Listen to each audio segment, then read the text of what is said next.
Les crises politiques mettent des bâtons dans les roues au tandem franco-allemand. En position de faiblesse lors de matchs à domicile, les dirigeants Scholz et Macron auront plus de mal à défendre leur agenda lorsqu'ils joueront à l'extérieur sur la scène européenne. En Allemagne, la coalition gouvernementale feu tricolore s'est effondrée suite au limogeage du ministre des Finances.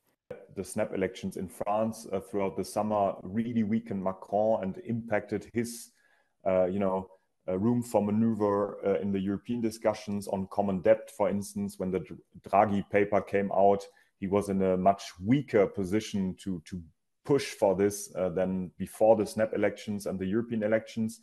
Similar for Scholz, who now hasn't been invited by the Polish Prime Minister Donald Tusk to a European meeting that President Macron, the leader of the United Kingdom, Keir Starmer, and others will attend.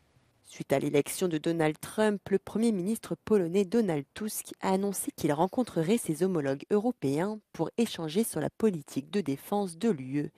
Si les dirigeants de l'OTAN, du Royaume-Uni, de la France, des pays baltes et des pays scandinaves seront conviés autour de la table, le chancelier allemand Olaf Scholz n'a quant à lui pas reçu de carton d'invitation. La crise politique allemande arrive au mauvais moment. De retour à la Maison-Blanche, Donald Trump sera tenté de diviser l'UE pour mieux régner. Donald Trump has every interest to bilateralize transatlantic relations because he knows that if he speaks to Viktor Orban, to Emmanuel Macron, to Olaf Scholz or his successor bilaterally, that he will have much more weight in tariff discussions, in discussions on European defense, than if he would speak to a bloc of 27 EU member states that have a common position. And I think that's a big risk right now. La menace de la récession qui plane sur l'Allemagne pourrait enrayer un peu plus le moteur franco-allemand.